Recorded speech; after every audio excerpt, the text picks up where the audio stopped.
Guys, am I like around the right way or am I upside down?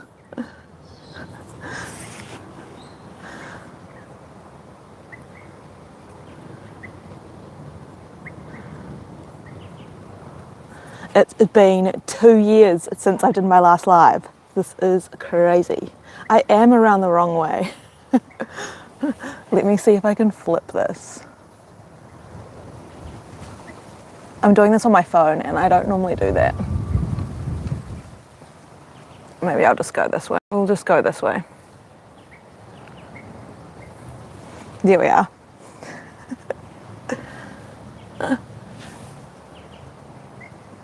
Is that better? I couldn't figure out how to do it on my phone, but here we are. Welcome back to the garden. It is like a storm today, so we may get rain. There's a wind warning out, so that will be interesting, but we'll see how we go. Let me know if you have any questions about the garden, any of my videos that I've been doing recently. I have just put up one this morning on pruning, so if you haven't watched that already, you can go and watch that after this. We pruned some of my trees out here in the front yard, including my new mangoes that I've been wanting to prune for quite a while.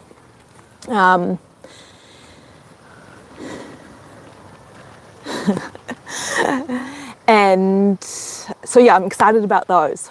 Hopefully they will put on a lot of new growth. I had to prune off a lot of the baby mangoes because even though the trees were so small, they were trying to put on like 5+ mangoes. So that might mean next year I actually get a decent crop of mangoes.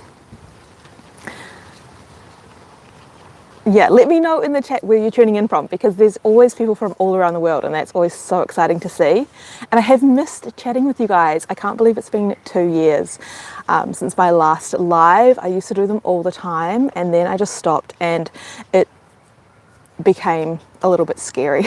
So I am a bit nervous to be back here on the live, but I thought I'd just do it, wing it. I'm doing it on my phone, which I don't normally do, so I had to figure out how to do that.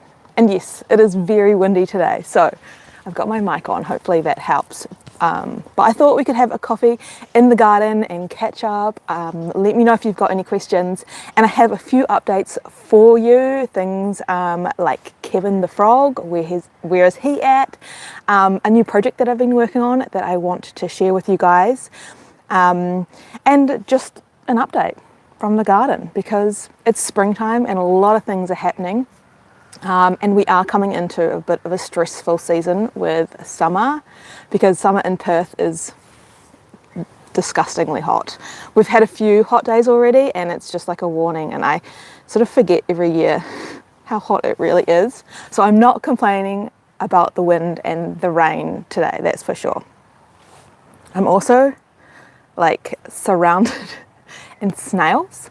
Because of the rain, they have like come out of the woodwork and I'm like, there's a moat of snails around me,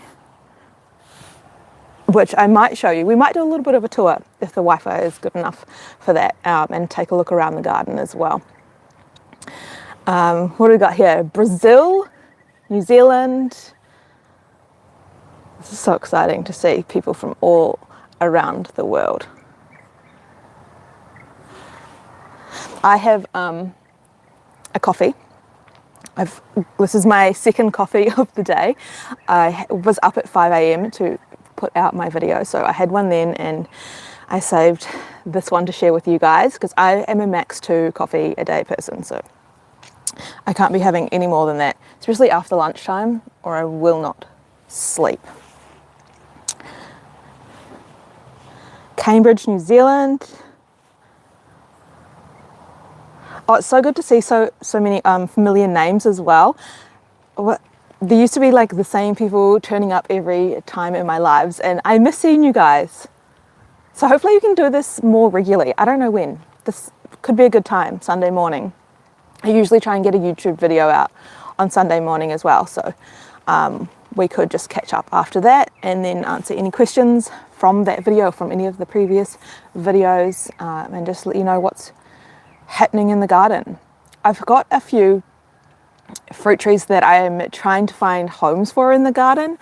I've got too many potted fruit trees, and I just personally am not a big fan of growing in pots. I know it works for a lot of people, especially in urban gardens, but I prefer to have things in the ground.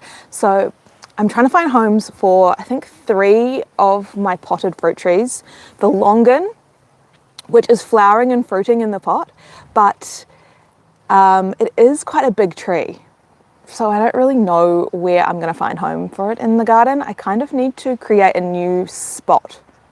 I've sort of run out of space in the current spots that I have, so I kind of need to make a new one. I don't know where that's going to be. And the other ones are a mango, which also a big tree. So we've got a few big trees that I want to find homes for. I did have a spot right here next to this garden. So this garden we created from bare lawn, and it's a little bit of a syntropic style garden where we planted some main fruit trees, and then we've got support trees like the native hakea, all these Queensland arrowroots. And I did have a little bit of an extension planned over next to it, but the plans have changed, and I think now we're going to turn that into an entryway, a bit of a, I hate saying this word because I'm Kiwi, but a front deck out so that for the entrance. So that's going to take the space that I thought I had for extra fruit trees. So then we've got a few spots out the back, and then I have got the verge, which I have started putting some support trees in just to try and get some shade growing, because it's just so hot and dry out there. But I was more planning to do natives on the verge, so not quite sure where they're going to go, but we will see. We've got a question from Libby. What did you add to the soil / sand when you ripped some of the grass out of the front? So with this garden behind me, I just used whatever I could find. I had some worm castings, I had some compost. What else did I put in there? Not a whole lot, to be honest. I just put it around where I was planting the fruit trees. The rest of it kind of stayed the same. I then chopped out heaps of my New Zealand spinach and just laid that down as mulch. And everything else has basically just been on top of sand. So it's just adding more layers on top. I'm constantly adding back into this garden with chop and drop, and you can see all these Queensland arrow roots behind me. I just cut those out, chop them into pieces, and then lay them down in the mulch lines beside. So it is quite a slow process. It's not like things shoot off really quickly because the sand doesn't hold a lot of nutrients and doesn't hold a lot of water. So I'm going down a slower route, I guess, but I can't just input all the good soil all the time, so I'm just working with what I have. And the native trees, they have taken off the best. They're so quick, they're so tall. I planted these from tube stock. It was like this big, and I don't know if you can see, this mango is basically like a little bit bigger than when I planted it. So it hasn't grown that quickly, but I did prune it off, so it is lower than when I planted it. But it's just a slow process, adding layers on top of the soil, but it's what I want to do. It's what works for me.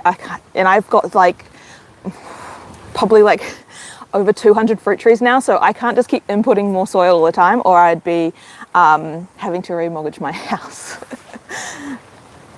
I hope that helps. But on that topic, I have released a new ebook, and that is a full guide on everything that I talk about in terms of chop and drop, in terms of improving the soil, some of the liquid fertilizers and recipes that I use, because that's a really good way to quickly add nutrients, because you can feed the leaves of the plants and they can absorb it a lot quicker and easier than putting it in the soil or in the sand, which often just leaches away. I have also got stuff in there about worm farms and composting. So it's a bit of a go-to guide on everything that I do in my garden in terms of soil improvement, and trying to feed my garden naturally, and also grow my own fertilizers and grow my own mulch, which is what I'm doing in all my gardens now, so that I have like an endless supply of nutrients and fertilizer for my garden right here. And the link for that is in the description box, and you can also find that on my website. I've sort of sent it out a few places, but I haven't done like a big launch or anything.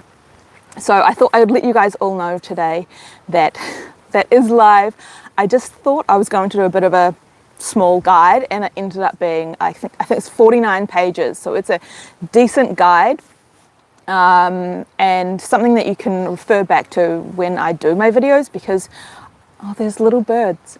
I'm often talking about things, but not all in one go. So it's little bits here and there, whereas this is sort of one place for all that information to sit. So if you do have questions, you can always refer back to that. So yeah, that was something that I was wanting to share with you guys. I hope you like it. I hope it really helps you if you are wanting to grow more of your own mulch and grow more of your own fertilizers at home. I think it's sort of even more important for me now that there are a lot more pests and diseases coming in from other places, and so I really try and limit what I'm bringing into my property, because it would be devastating to get some of those, you know, like borers and things like that. So I'm really cautious about bringing mulch onto my property. I don't get a whole lot of truckloads of mulch, just because I'm a little bit nervous about that. I know it could be completely fine, but I just I've put so much into my gardens. I would really hate for something to come on to my property and destroy a lot of my trees. And I know that is sort of somewhat hard to control, because some of these things are airborne, like they could be flying in from other neighbours' properties and things like that. So, but I'm just going to do what I can, and that is grow a lot of my own mulch and grow a lot of my own fertilizers at home. From Melbourne, oh, it's so good to see you guys showing up from everywhere. Oh no, your hollyhocks fell down. I miss growing hollyhocks. I need to grow hollyhocks. I get inspiration from you guys as well with your comments, so please always let me know what's growing in your gardens on my videos. I love to see it. It does give me inspiration as well, because there's some things that I just forget about, like hollyhocks. I don't have any hollyhocks in my garden, and they are such a good edible flower because they're so tall and they're like a big statement piece. Just like sunflowers. Someone else was growing sunflowers and it's like, why have I not got any sunflowers growing? I tried, but they didn't pop up. The snails got to them. I have so many snails, you guys, because we've had such a wet winter. I don't know, is this normal? I feel like we haven't had this much rain. This feels like a lot more rain than normal, which I'm not complaining about, but the snails have been absolutely out in force. Like I feel like I'm getting, they're cornering me here. I can see them all climbing up my raised garden fence as well. At least the weather's held out. It hasn't rained yet. The other thing I wanted to update you guys on is Kevin. Kevin is my frog. Well, it's not technically my frog. He lives here in my garden. Kevin has been hanging out for quite a while, and then Kevin disappeared. So I haven't seen Kevin in about a month. But I was talking to my neighbour, and it appears that Kevin has moved out. He's moved next door to greener pastures, maybe. So Kevin is around. He's just on an excursion. I don't know. He might come back to the pond in summer, but he may just like it over there and want to hang out with them. So that's fine.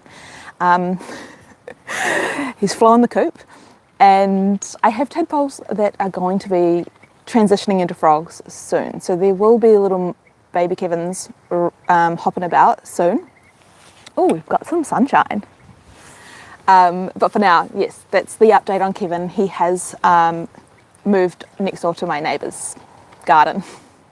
Hopefully eating her spiders and bugs and, you know, sharing the love. What else have we got in the chat here?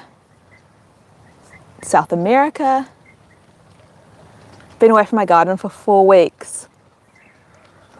Oh no, I hope you go home and you'll be able to see lots of new changes. I just was away from my garden for 2 weeks and, well no, it was a week.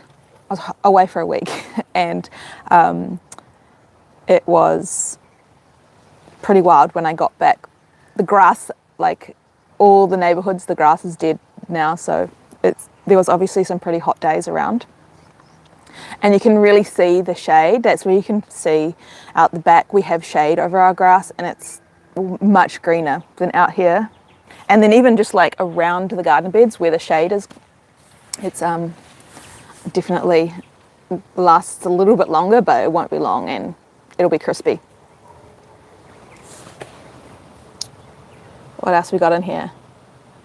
What do you do about whitefly? Whitefly or the white butterflies? We have a lot of white butterflies at the moment, which are the green caterpillars. They tend to love brassicas, so I don't grow a lot of brassicas during the warmer months because one, they go to flower and to seed, but also, yeah, they just attract the white butterflies and the caterpillars. I don't get a lot of white fly. How are my tomatoes going? Guys, my tomatoes are not going. I have a few compost tomatoes. Those ones are going. I even have, which I don't think I've shared, I have a tomato plant growing out of my compost tumbler. So I don't know how long that can last because the stem is going to get squished, I feel like. But I haven't been tumbling it, so I'm just going to leave it, see if anything grows from it, because that will be quite fun, having tomatoes growing straight out of the compost tumbler. But yeah, other than that, tomatoes I find quite tricky, a little bit high maintenance. I do stick to the cherry tomatoes, they're my favourite. I sort of let them go a bit wild. Also, I don't have consistent watering because I don't have any automatic sprinklers set up. So tomatoes like consistent water, and I'm a little bit dodgy with the water. In the warmer months, I kind of let things just go a bit wild. My legs are going to sleep. Hi from northern Indiana. It's 7 p.m. Well, it's like 20 past 8 in the morning here, and I know it's like lunchtime in New Zealand.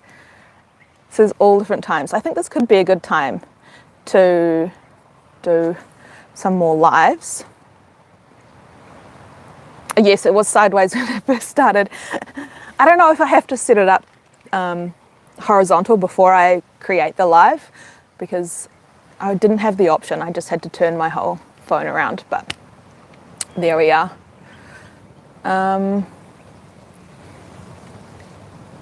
Any other questions? Let me know in the chat. What else is happening in the garden? My custard apples are all starting to flower. There's one right here. I don't know if I can show you.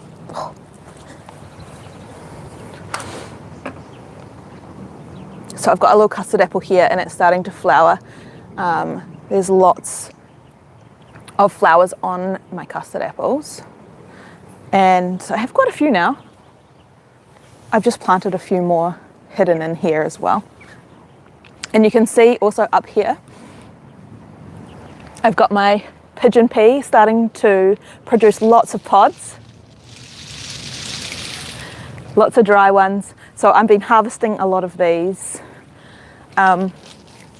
I've just been picking the dry pods and popping seeds in other parts of the garden, because this is a really good nitrogen fixer. So it draws nitrogen, and as soon as I cut it and chop and drop it, it puts that nitrogen back into the garden to feed the surrounding plants. So it's sort of like an in situ fertilizer, as well as then I can use the leaves to mulch the garden as well.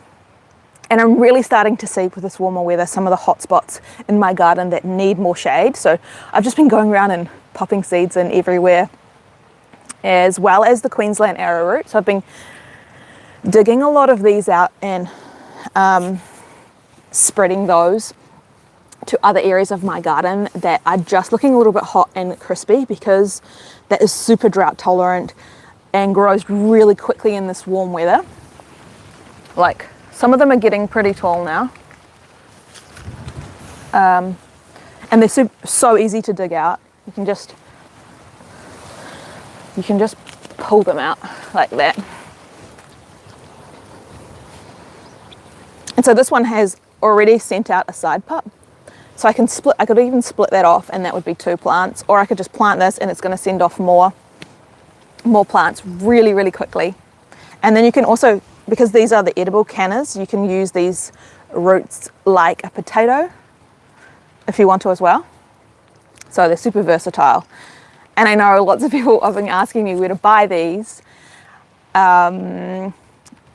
They seem to be a little bit trickier, but if you go to like other nurseries, not just like the commercial ones, smaller nurseries, you should be able to find them. They're often in the pond plant section because they are used around ponds quite a lot. But you could also use normal cannas. They're just not going to be edible like this, but I don't eat these that often anyway. The thing is, they're just really fast growing, and you can cut them back and they regrow.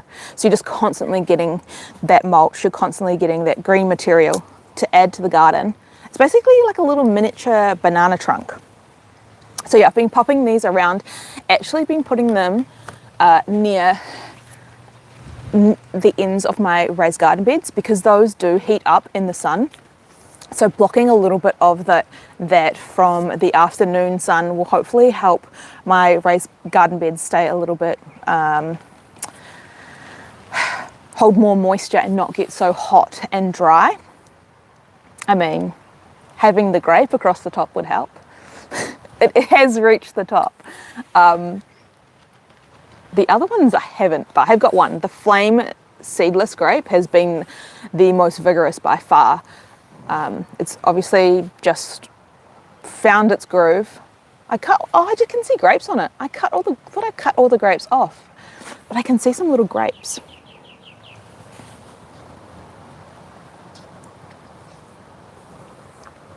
Mulch lines and native growing fast trees.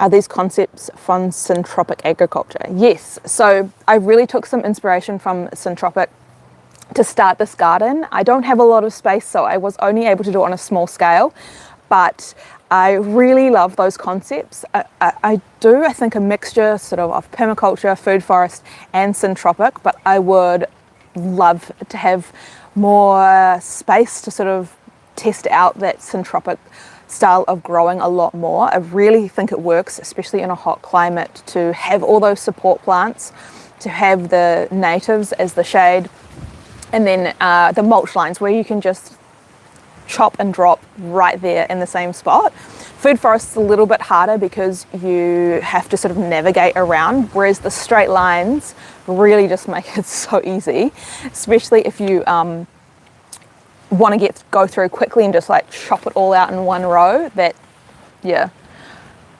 is something that I'm really, really loving. And I think this style of garden, if I ever go to a new spot, will definitely be the way to go. Having everything sort of in straight lines and rows, which I never wanted that when I first started, but I've just kind of naturally done that just to make use of the space, and I love it. I think it works really well, and you can't tell it's straight lines once it's all sort of growing. There's all different textures and heights and things, and it's pretty wild in there. So it's not like super straight lines, because it is nature after all. They're all a little bit wild.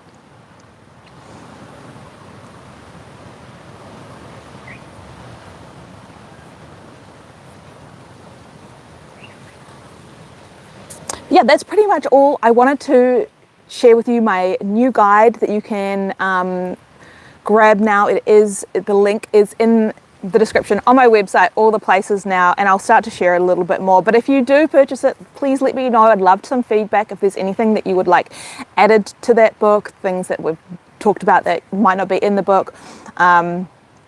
or just any feedback would be super helpful. It is something that is brand new, obviously. So I'll probably do another little bit of a spiel and some info on that on my socials, but I just thought I would share that with you guys today.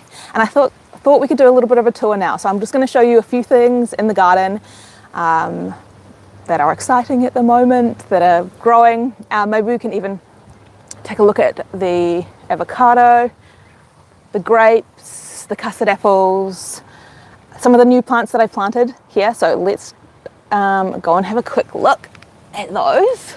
Oh, my legs have gone to sleep, you guys. See if I can take you off. Flip you around. So this is the Paxton Prolific custard apple. Got lots of flowers. I don't think it's going to hold anything. It's pretty small, but we'll see. And I did just pop, this is the Queensland arrowroot we just dug out. I've popped a little cutting of my pomegranate down here. We'll see how that goes. This is another custard apple. This is the Hillary White.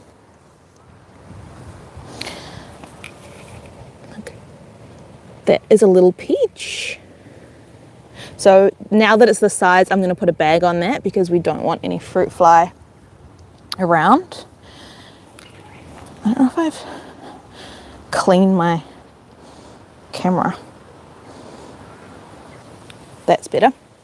So this is my Linda avocado. It's been putting on lots of new growth. I have put up a bit of a shade for the afternoon sun and painted it white, but it still gets burnt, so it could do with more shade. Avocados are really sensitive to the sun. What else have we got down here? So little patches of Queensland arrowroot all surrounding my tropicals. This is the Bullock's Heart, which is a Nona reticulata, a different type of custard apple.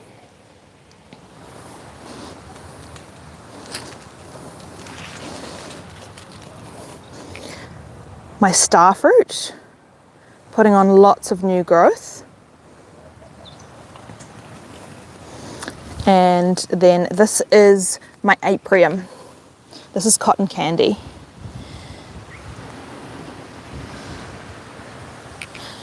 Down here, the ground cover, which is just starting to come up. This has all come up from seed, is the Warrigal greens or New Zealand spinach. And I've got that here underneath the soursop. So the soursop really didn't like winter. It was it had no leaves, but it's all starting to come back now. And again, I've got it sort of surrounded here so that it's going to hopefully get some shade and some protection during summer from all of this. And this is the moringa. And down underneath the moringa, look, this is a little seed grown Brazilian cherry. So I did pop random seeds in and some of them have popped up. So that's pretty exciting underneath all these layers we've got. So this is why I wanted this moringa around my subtropicals, like all my soursop and my starfruit, is for this dappled light. So just imagine when this is bigger, it's going to give off really nice dappled sunlight. These are the pigeon peas that have been spreading everywhere.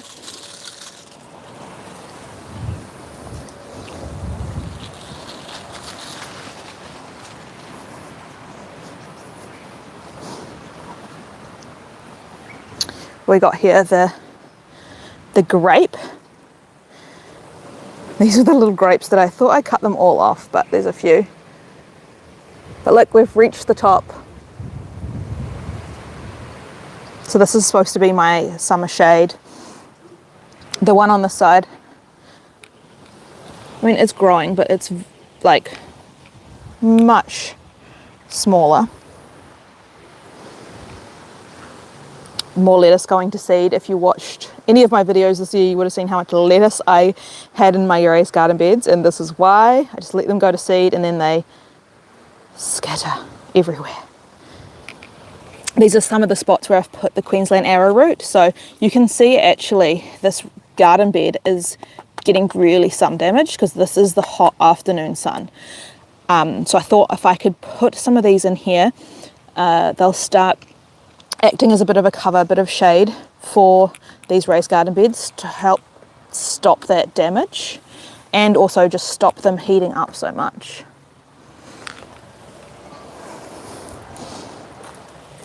Yeah. The pond, you guys, we're in the pond. And there's the tadpoles. Some water lilies starting to come out.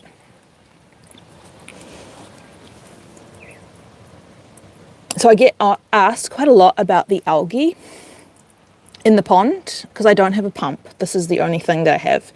And all I do is if it gets a little bit too much, I just pull it out and then use it as fertilizer. Just make sure there's no tadpoles in there. But yeah, I just put it around the fruit trees as fertilizer. If it gets a little much, this is cucumber for the tadpoles that have been eating that.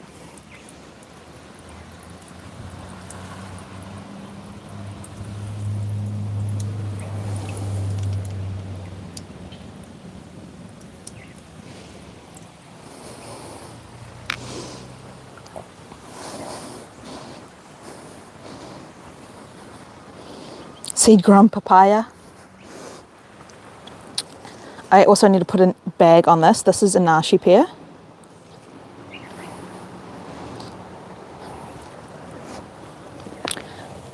But yeah, that's a little bit of a tour of the garden.